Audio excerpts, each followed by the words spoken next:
Nah, ini teman-teman, di sini ada display ya, display monitor. Di sini ada tertera HM serta jarak ya. Dan juga halo, semangat pagi. Salam satu profesi.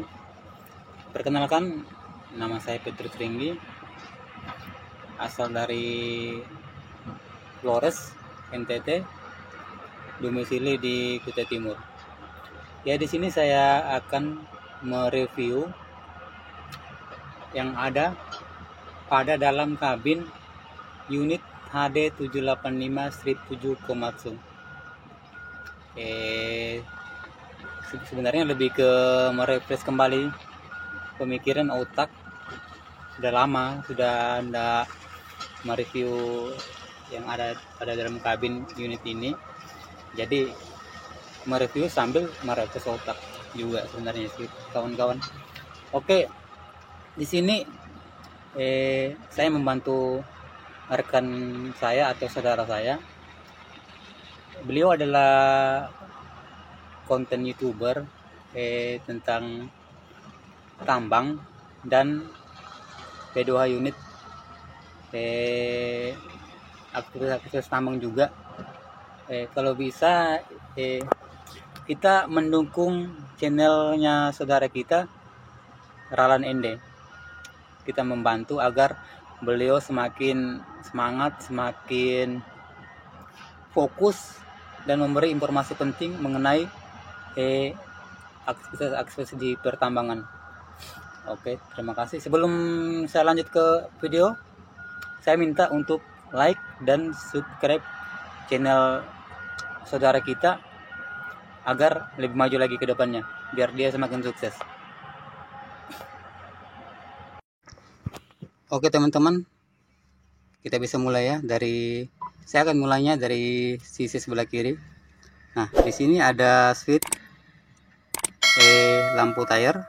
Nah, di sini ada idle timer dan engine shutdown. Nah, kedua ini saling berhubungan, di mana idle timer ini dia adalah penjedaan waktu sebelum engine mati. Nah, engine shutdown, nah ketika kita ingin mematikan engine secara cepat, nah ini kan masih aktif nih, idle timernya 5 menit masih running nih. Jika kita ingin mematikan secara cepat ya kita tekan aja ini. Nah, ini ada switch pengecekan lampu indikator panel ya, pengecekan lampu indikator panel. Cara penggunaannya seperti apa? Ya, kita on-kan terlebih dahulu kontak. Nah, seperti ini teman-teman. Nah, kita tekan tahan ya, maka akan muncul di sini panel-panel ini menyala semuanya, artinya semuanya berfungsi dan baik ya, dalam kondisi baik, ready, siap dioperasikan. Oke. Nah, di sini ada switch alarm patik dan patik alarm ini.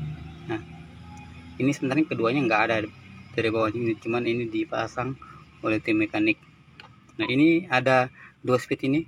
Nah, ini biasanya dilakukan dan digunakan oleh mekanik pada saat mereka hendak ingin melakukan servis pada unit atau pengecekan yang bermasalah pada unit ini gitu. Nah, dan nomor satu ini biasanya bisa juga kita mengecek HM secara manual ketika engine shutdown.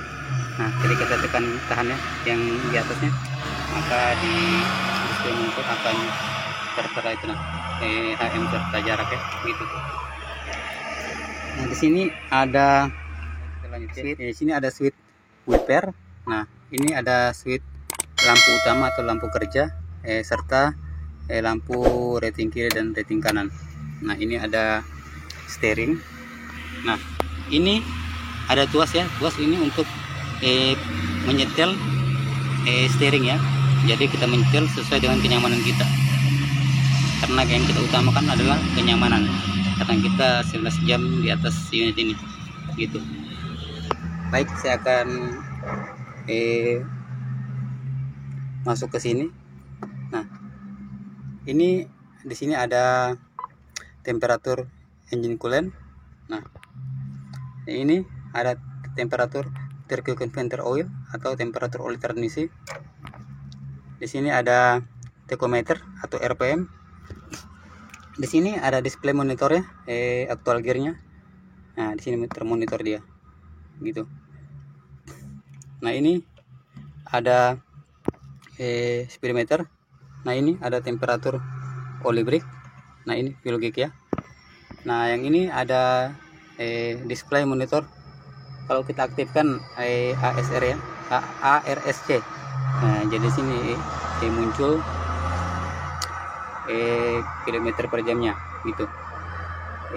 Kecepatan serta kilometer per jamnya.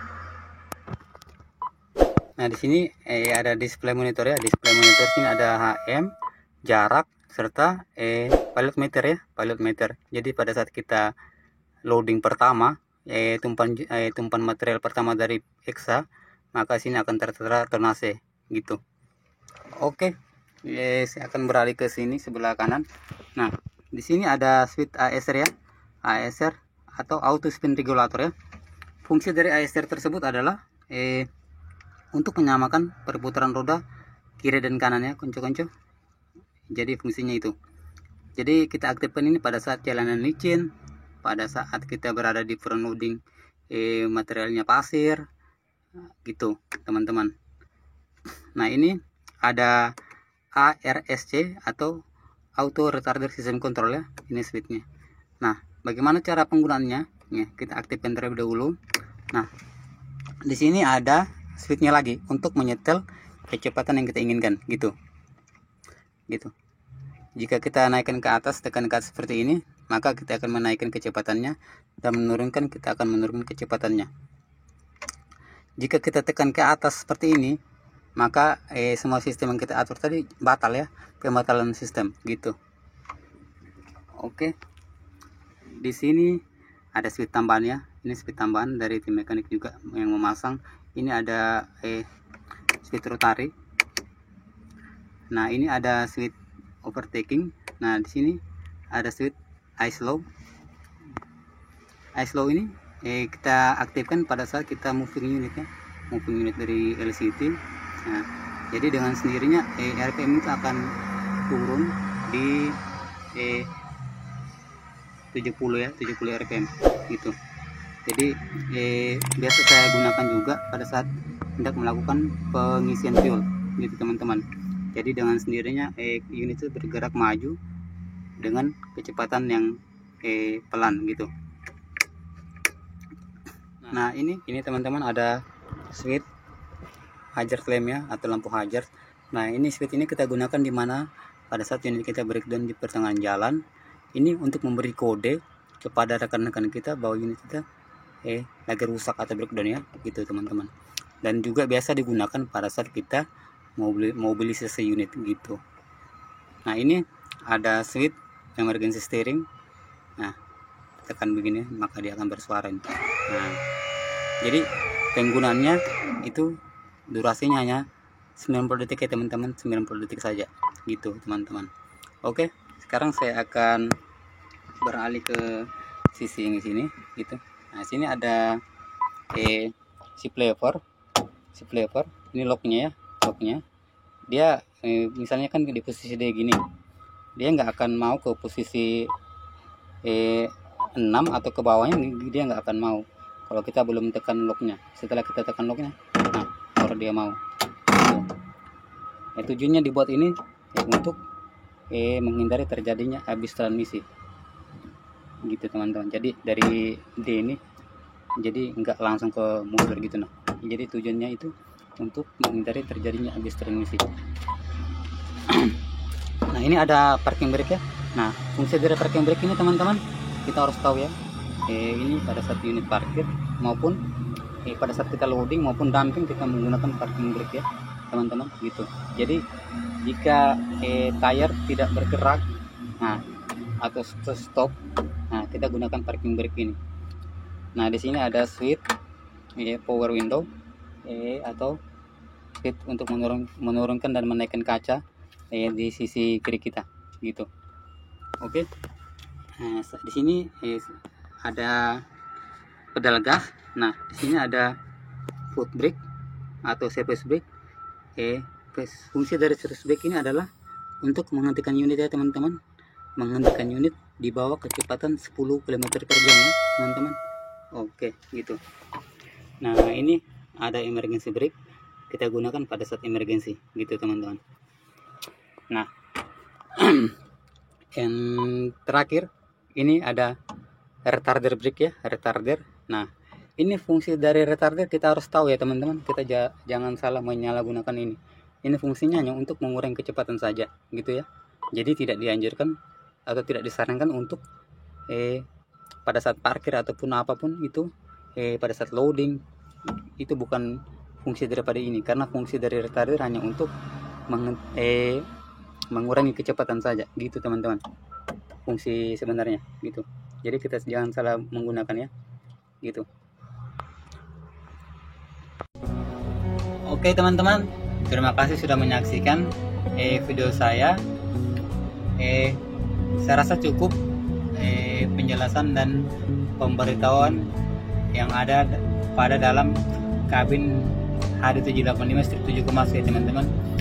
Saya mohon maaf jika ada penyalahsebutan nama atau penjelasan saya kurang begitu baik. Saya mohon maaf sebesar-besarnya.